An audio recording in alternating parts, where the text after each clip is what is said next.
Welcome, everybody. I'm really, really chuffed because I get to see my friend Katie, who I haven't seen for ages. We hooked up like a really long time ago. I don't know, was it 2 years ago or something? I think so. And exchanged ideas, and then we're just kind of living parallel journeys, but quite far apart. So we've never spent enough time together. So it's really nice to have an opportunity to do that. She is also on Lifting the Lid, which is very exciting. So please meet Dr. Katie Vigers, and she is one part of Dead Good, and she's going to be in this session with Dr. Alki Groppel Wegener.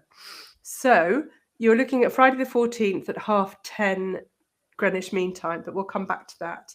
And the title is Hand Me Down Histories, the Art of Reusing Heirloom Textiles. And I was just saying to Katie that I've got so many of my mum's dresses and quite actually tablecloths, things like that, and I've never really quite known what to do with them. So this is really, really lovely. I'm going to read the session description for Lifting the Lid so that you know what she's introducing, and then we're going to talk a little bit about why and what shape that might take. So join Alka, Lindsay and Katie online to hear them discuss ways in which the textiles we already own or have been handed down to us can be used and repurposed to share visual stories about our lives and values. And I really feel like I want to do it now, but I can't sew. These become personal tactile textile stories, threaded, stitched and woven, that can be worn, held, touched, displayed and even snuggled under. We're interested in exploring with you how personal histories can be shared with others. So I think at first a little tiny bit, I mean, are you doing this as Dead Good Legacies? Is it? Yeah. Yeah. So let's talk very briefly about what that is for people that don't know what it is and how the textile workshop plays into that whole concept. So Dead Good is me and Lindsay, so we're sisters, and we run it. It's our full-time concern. We don't do anything else, and we think of it as an arts-based death work, death education company. So one of our main aims is to help to expand the public imagination for death care, funerals, end of life, mortality in general, through creative public conversations. So if people have come across Dead Good on social media, that's the majority of what we're doing. We're not selling anything. We're trying to open up and take part in conversations that, I guess, break the taboo and open up new possibilities or well, it's not new, is it? Open up old possibilities that we've forgotten. So the textile and the fabric angle really plays into that creative perspective that we try to bring to everything that we do. And if I give you some like very personal examples of before we developed this session, what heirloom textiles have meant to me and Lindsay. So the first really sort of tangible experience was when our dad died. So we had taken part before he died, like weeks before he died, we'd taken part in the weaving of his coffin.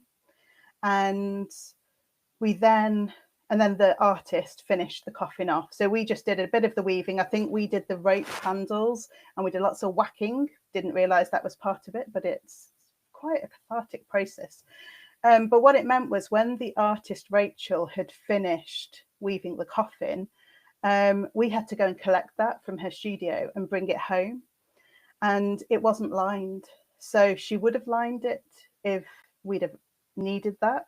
And it does need to be lined. But what Lindsay said straight away was, I want to make the lining myself using the fabric archive, family fabric archive, which makes it sound really posh. We're really just talking about a stash of material. But Lindsay wanted to go through that. Many of the pieces belong to our grandmother, so our dad's mum. And so she stitched together. So that time between dad dying and the funeral, which was about 3 weeks, one of the things that was happening was we were all in the same room. In fact, we were in the room where dad died. And instead of dad being in the space, we had his coffin in the space. And I was working with Mum on the florals and the foliage from the garden, working out how we were going to pull that together. And on the other side of the room, Lindsay was stitching together the lining for the coffin. So, and it wasn't one piece, it was made out of strips of fabric.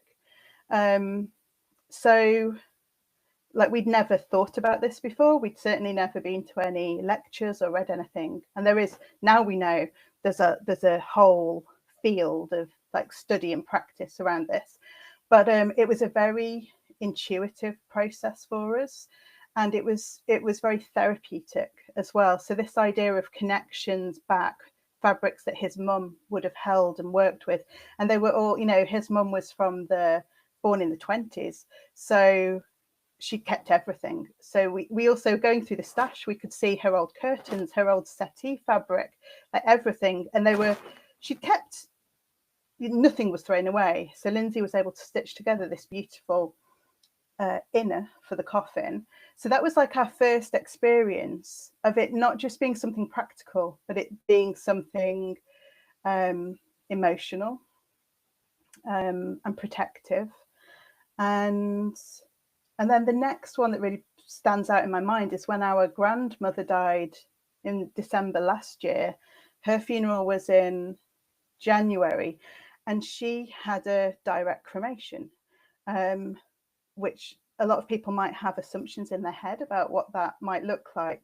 But for our Nan, we had the funeral the day before her direct cremation or unattended cremation.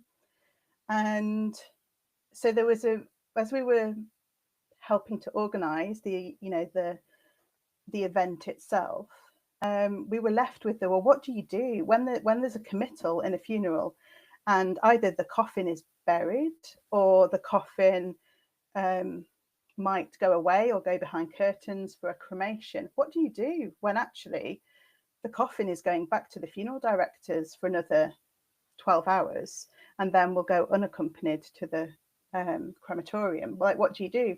And then we got this pile of about 20 handkerchiefs that Nan had passed on, or Mum had, ended up with. And some of them were really beautiful and some of them really weren't, but they were all handkerchiefs that she'd had. Some of them had 50 years and were hand embroidered. And what we did, it was a very small funeral. There were probably about 20, 25 of us. Everybody took a hanky and we gave her a waving off with the hankies. So as her coffin left the community venue where we held it, she came through as like a mini guard of honor and we all waved her hankies. And then we followed the coffin. Yeah, it's just, I think, so I just wanted to start by saying something about the fabrics that get left behind, the textiles that we have that have been handed down to us or that have come into our possession. Sometimes it can feel like clutter. But if we just step back and if we think about times where ritual and ceremony might be important, that actually some of those textiles can really come into their own and they can form a kind of connection or meaning that maybe when they're sitting on their own on the kitchen sideboard, they don't. So both of those examples, I think they're quite mundane in one sense, but they're very beautiful in another sense. So that's something about Dead Good and how textiles and fabrics have connected to our own lives and also to the work that we do. And then, so Alka, Alka's an amazing person, and I met her years and years ago. So we used to work together at a university and we've stayed in touch. And she's just the most creative academic I've ever met. So I knew, and I used to, when I was an academic, a lot of my work was around creative research methodologies and then teaching that to other people. So Alka and I found an affinity straight away. And when Alka left, so I left university first, and when she left a couple of years later, she said, oh, I'm up in Durham for an event. Can we meet? And I've got an idea. Can we talk about it? So we met. And she basically had this idea for almost like an online course. It's not, I mean, that's no, let's say an online community where people would bring their own heirloom textiles to a small group online space, and where Alka each week would demonstrate a different technique. And that, so we'd all be doing our own project with our heirloom textiles, but in the company of others, with some guidance and support if you needed it. So Alka kind of presented this to me, and I was like, that's definitely the sort of thing that Dead Good would like to be involved with. And so to publicize that event, we put together a sort of mini online lecture or talk, which is effectively what we're going to do at Lifting the Lid this Friday.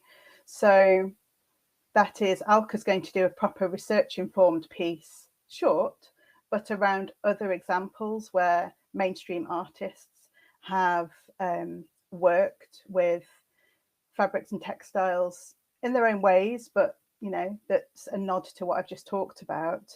And then we then move into a sort of Q&A that I will hold with Lindsay and Alka as creative practitioners themselves, to say, well, what does this look like in your practice? So they both give different examples. And then we'll give a reflection on what that 6-week community space looked like and what came out of that, and the not just what did we produce, but what value did we gain from that. So a kind of like full circle experience in just an hour, I'm hoping, is what we'll do. Run out of steam now. No, it's perfect. I mean, are we going to see any of it? Can we look Yes, can we look at your website and find it? Or... No, it's not on the website at the moment, but we will be sharing in the session, and next year the website will be a fuller representation of what we've been doing in 2025. But I mean, what we decided we would create as a community was bunting. So something simple. So you said quite early on, I'd love to do this, but I can't sew. Well, that's me. So really, you can't sew? No. So oh, okay. so Lindsay and Alka are incredibly proficient, and Alka is probably touching on professional. And yeah, so when the three of us were talking, I actually felt like, is this not for me? Because I'm there with the concept, but I could probably barely thread a needle, never mind do anything beautiful. And I think through those conversations, Alka's point of view is this is absolutely for the beginner. This is absolutely for someone where it's not a part of everyday practice, or, you know, hobby. And so that I was like, okay, I don't quite believe you, but I'm going to have a go. And of course, everybody can sew. All you need is a little bit of space, a needle, some thread, and the fabric. And then the beautiful thing about this 6-week online community was every session started with before every session, Alka had hand illustrated a technique and how that might be used to communicate personal history in fabric. So you already had, you know, ideas in your mind, and then she would demonstrate that at the beginning, and then everybody had a go whilst sharing stories, either about what we wanted the bunting to communicate with other people, or about, you know, stories of our own losses and grief. So I mean, a really special, some unintended consequences really, but a really special space to be making, reflecting and remembering, and hearing everybody's different motivations for, you know, so some people were using genuine heirloom fabrics that have been handed down, or like your mum's dresses, clothing, tablecloths, handkerchiefs, that kind of thing. But then there was somebody else in the group who didn't have access to that which will be a lot of people's experience. I wish I had, I wish that had been handed down. And so Alka's input there was, so then make something that you want to hand down. So make something with your fabrics. Go into the pile of things you hope to mend and never have. Like, what there can you use to communicate, with your children, your friends, other members of your family, and really using it to create some form of like fabric legacy. So the session on Friday is trying to give the context to that, and then to explore what that can look like in practice. And really, it's an invitation to other people to rethink what they've got and how that could be used to have sentimental and personal value. So beautiful. I have what's interesting and what I think will come up, and maybe when people are listening to this, is, oh, there was that thing I heard about. Like, I remember an art project at the arts venue that I worked at that was around embroidering your own handkerchiefs. And there was a whole thing called craftism. So there was that. And then I'm remembering my mum's bedspread, which I just couldn't part with. She had hand stitched a patchwork thing with old fashioned Laura Ashley fabrics, from the 1980s. And it's a double bed thing, and it's intricate. And I couldn't let go of the fact that her fingers and her needle had woven it in that old thimble that she used to have. And it was so tactile.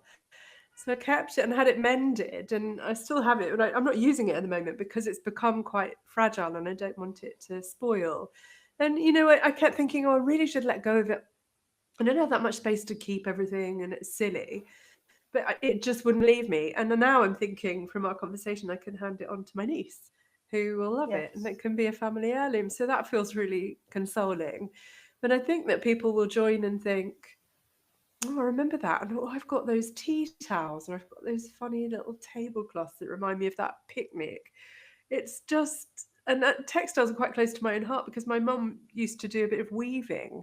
And I've got one of her handmade blankets that we laid on her coffin, a bit like a flag.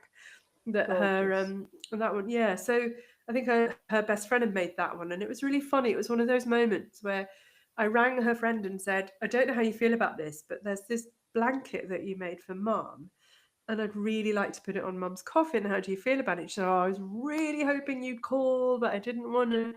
So sometimes you just have to take that leap and say, this idea might sound a bit weird, but yeah, she was waiting for the call. So that was really surprising. I think everyone will have a story, won't they? Because textiles, we inhabit them. I think it's whether items have been passed down, or, like me, whether you've got a parent that is about to downsize, and so is in a sort of decision-making space where what do you keep, what do you not keep? And I think when you've got an eye to how could something be repurposed or remade into something other than it currently is, but that could take it to a different level or hold different meaning, then you might make slightly different decisions.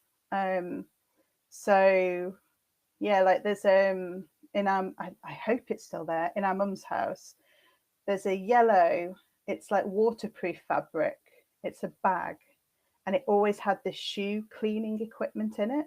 So it was always the most mundane thing, but that bag is so cool and retro now, and I would love to have that and then like take it apart and remake it into something else. So so it doesn't just have to be where has a death occurred and now there's fabric to be handed on.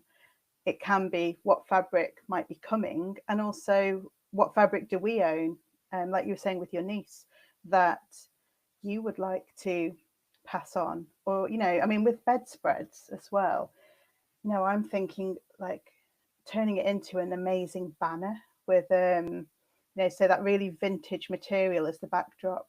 And then, I mean, like with you and your work and your personality as well, something that's really Jess in the middle that might be hung up if you're in a house with stairs, hung up in that big long piece. So there's so many things, and we don't have to always make the fabric smaller, and we can stitch things together as well. So I mean, the place that we ended up talking about in the community space was about how you might stitch your own shroud out of meaningful pieces of textile and fabric.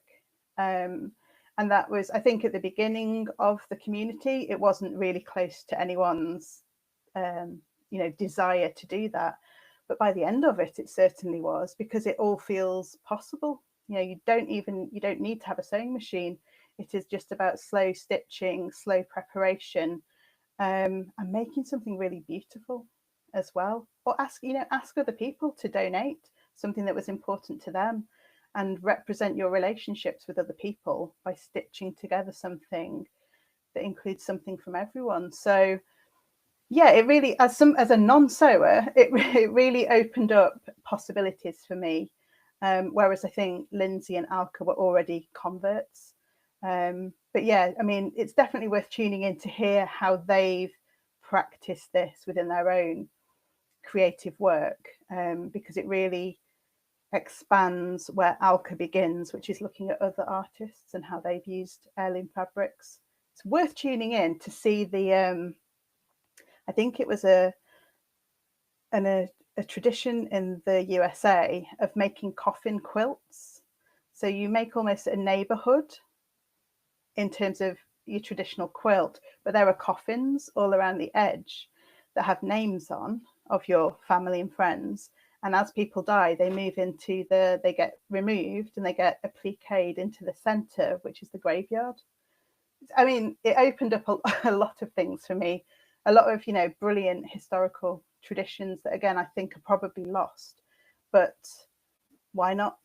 Why not think about doing some of these things again? Oh my God, I can't get enough. It's so exciting. And then you've got all the questions around whether it goes with the person, whether you keep. Exactly. And then sometimes you're reusing. And I'm thinking so much about community and connection and integration, and there's so much there, isn't there? And a community projects, community grief that we're all going through. And then there's all those things, aren't there? I remember another thing at the Art Centre, we had a quilting exhibition from quilters from all over the world who'd won awards with their quilts, and they were just all hung in this great big gallery space. And of course, they're all traditional styles, aren't they, that have meaning, like with the coffin thing. I just think it's so far reaching and so accessible at the same time, which is so beautiful. I'm going to just double check the time that you're on. Is it morning or evening? Yeah, it's morning. So it's morning. 10:30 on Friday morning. 10:30 Friday morning. Well, I'm going to be there.